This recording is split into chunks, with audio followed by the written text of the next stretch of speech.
하나님이 사랑하시는 비산동교회 성도님들, 지난 하루 동안 평안하셨습니까?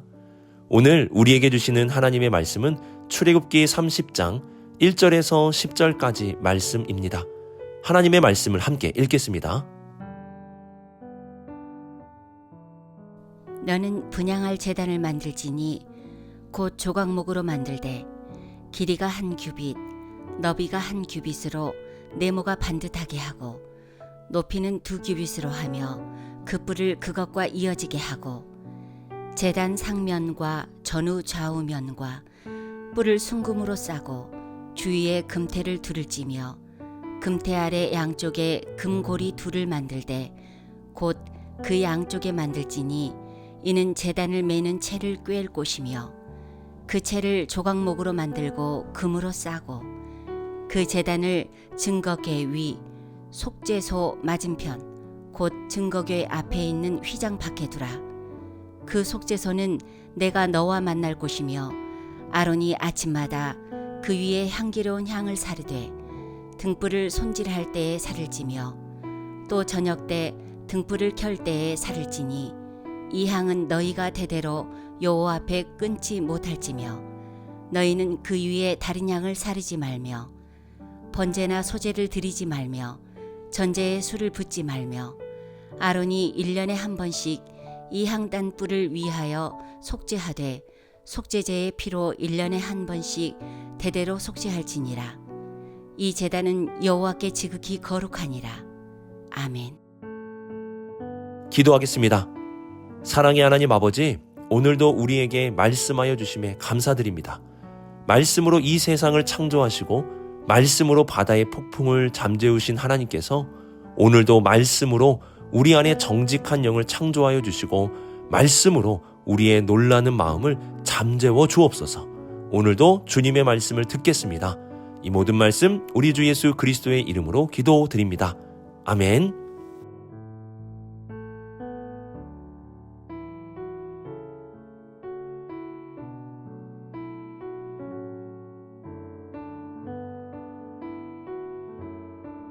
(1절을) 보시면 너는 분향할 제단을 만들지니 라고 하나님께서 말씀하시는데요. 여기서 분향할 제단은 성소 밖에 있는 제단이 아니라 성소 안에 있는 제단을 말합니다. 성소 밖에 있는 제단은 크기부터가 2.3m나 되는 큰 제단인 것에 반해 성소 안에 있는 제단은 45cm 밖에 되지 않는 작은 제단입니다. 성소 밖에 있는 제단은 희생물을 태우는 제단이라면 성소 안에 있는 제단은 희생물이 아니라 향을 태우는 제단을 말합니다. 성소 안에 있는 분향하는 제단은 매우 중요한 성물인데요. 이를 알 수 있는 것은 그 재료를 보면 알 수 있습니다. 우선 조각목으로 만들되 그 틀을 순금으로 싸라고 말씀하십니다. 그 향을 태울 때 사용하는 채도 순금으로 싸도록 말씀하십니다.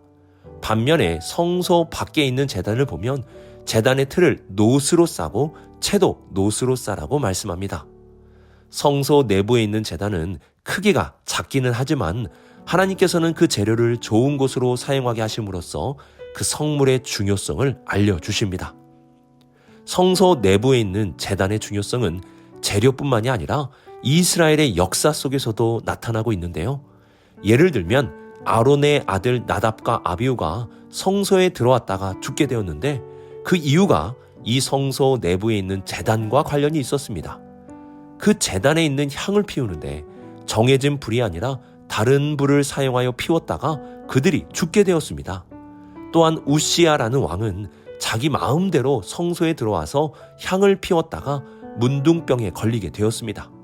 이처럼 하나님은 성소 내부에 있는 제단을 함부로 사용하는 자를 죽이기도 하시고 병에 걸리게도 하셨습니다. 그만큼 철저하게 구별하셨다는 뜻입니다. 왜 하나님께서는 성소 내부에 있는 제단을 이렇게 중요하게 여기신 것일까요? 먼저 레위기 16장 13절 보시면 여호와 앞에서 분향하여 향연으로 증거궤 위 속죄소를 가리게 할지니 그리하면 그가 죽지 아니할 것이며 라고 말씀합니다.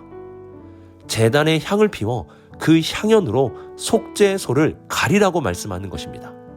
속죄소는 지성소를 가리키는 것으로 하나님의 임재와 가장 가까운 장소를 의미합니다. 하나님은 그 장소를 연기로 가리라고 말씀하셨습니다. 성소는 하나님의 거룩하신 임재와 함께 하나님의 거룩하심 앞에 사람들을 보호하는 역할을 해주었습니다. 우리가 이전에 살펴본 휘장을 보시면 바로 하나님의 거룩한 임재에 사람들이 노출되지 않도록 보호해주는 역할을 해주었습니다. 그리고 성소에는 휘장뿐만이 아니라 제단의 향연을 통해 한 번 더 하나님의 거룩하심에 노출되지 않도록 가려주었습니다. 하나님은 휘장과 향연을 통해 하나님의 속죄소, 가장 거룩한 지성소를 가리라고 말씀하신 것입니다. 왜냐하면 하나님의 거룩하심 앞에 부정한 백성들이 노출되면 죽을 수도 있었기 때문입니다. 이렇게 본래 우리는 거룩하신 하나님 앞에 나아갈 수도 가까이 다가갈 수도 없는 존재입니다. 휘장과 향연으로 가려야 하는 부끄러운 존재가 바로 우리입니다.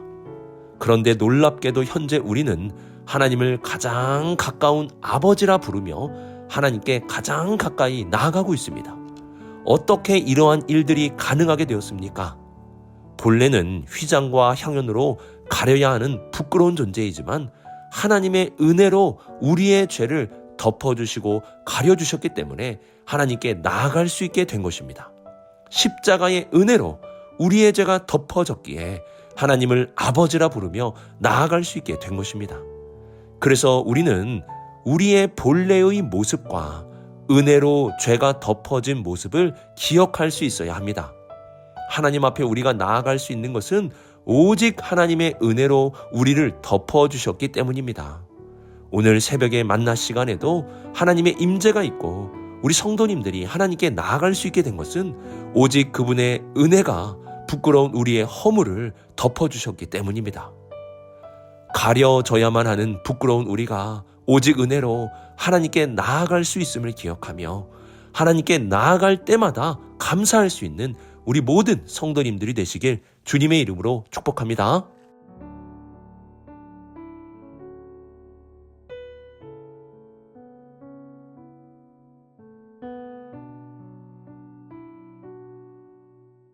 다른 종교에서도 신을 위한 제단을 만들 때 향을 피우곤 합니다. 예를 들면 추석이나 설날에 제사를 드리면 꼭 향을 피우는데요. 향을 피우는 이유가 무엇인지 아십니까? 향은 강신을 위해서입니다. 강신이라는 것은 신을 내려오도록 신을 부른다는 것입니다. 그러면 이스라엘의 성소도 하나님을 부르기 위해 향을 피운 것일까요? 그렇지 않습니다. 성소는 이미 하나님께서 임재하시기로 약속하신 장소입니다. 하나님은 그들이 불러서 오시는 분이라기보다 그들과 함께 하시기 위하여 그들 가운데 스스로 거하시는 분이십니다. 그래서 9절을 보시면 다른 향을 사르지 말라고 말씀하시며 하나님 앞에 피우는 향이 우상들에게 피우는 향과 다른 것임을 분명하게 말씀하십니다.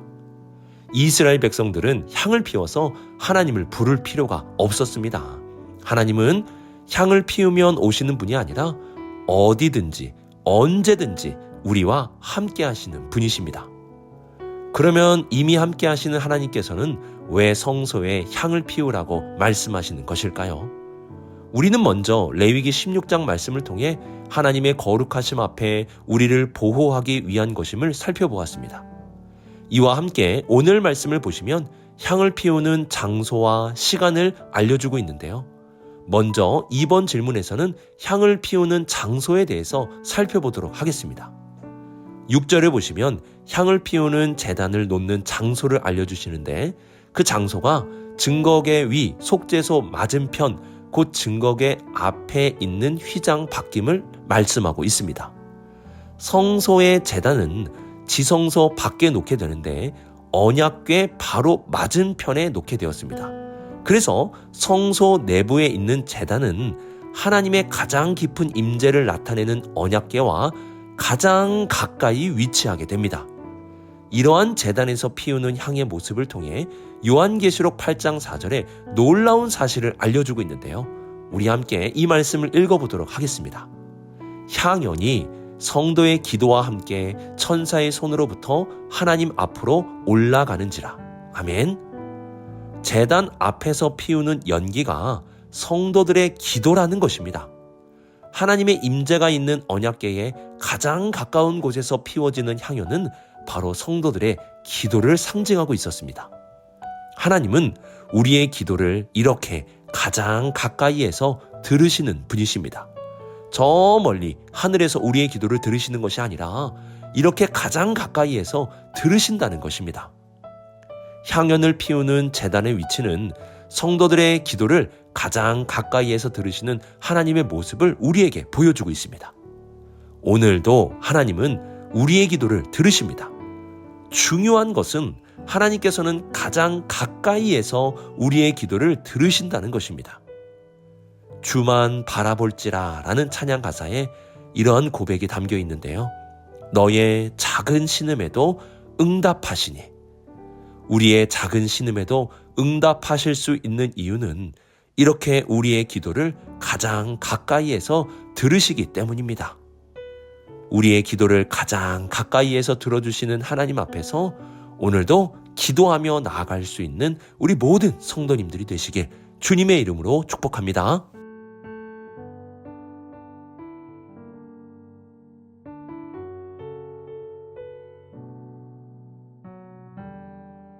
향을 피우는 장소는 언약궤와 가장 가까운 위치로 우리의 기도를 가장 가까이에서 들으시는 하나님의 모습을 우리에게 보여줍니다.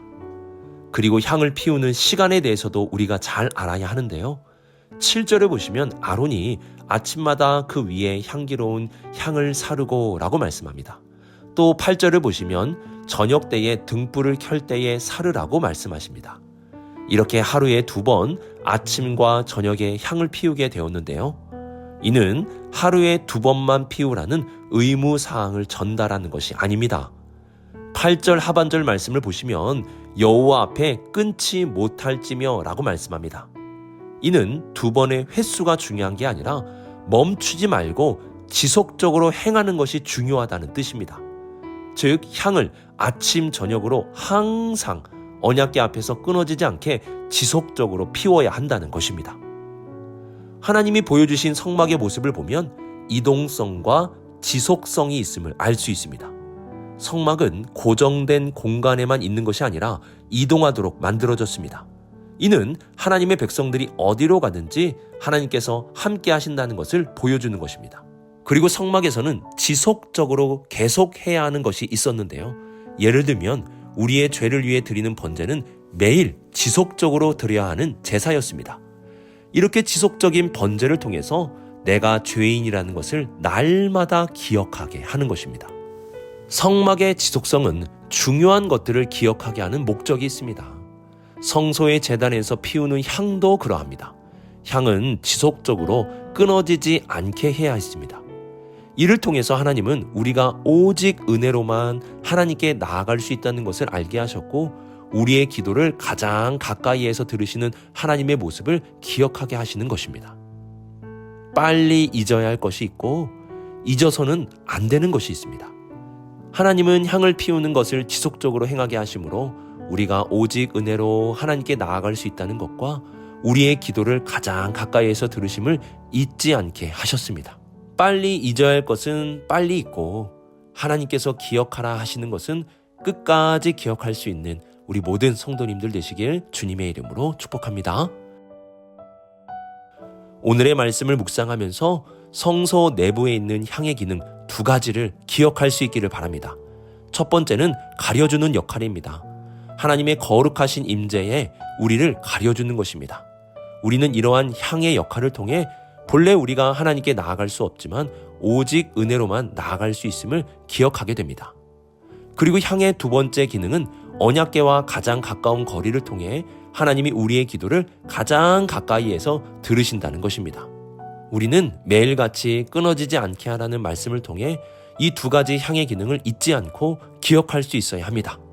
오늘도 우리의 죄를 덮어주심으로 은혜로 나아가게 하시는 하나님, 우리의 기도를 가장 가까이에서 들으시는 하나님을 기억함으로 항상 감사하며 살아가는 우리 모든 성도님들이 되시길 주님의 이름으로 축복합니다. 기도하겠습니다. 사랑의 하나님 아버지, 오늘 우리에게 귀한 말씀을 통해 성소 내부에서 피우는 향의 의미에 대해 알게 하심에 감사드립니다. 하나님께 가려야 하는 부끄러운 우리를 은혜로 덮어주시고 받아주심에 감사드립니다. 또한 이러한 우리의 기도를 가장 가까이에서 들어주심도 감사드립니다. 이러한 사실 잊지 않고 오늘도 감사, 내일도 감사하며 살아가는 우리 모두가 되게 하여 주옵소서. 이 모든 말씀 하나님의 아들 우리 주 예수 그리스도의 이름으로 기도드립니다. 아멘.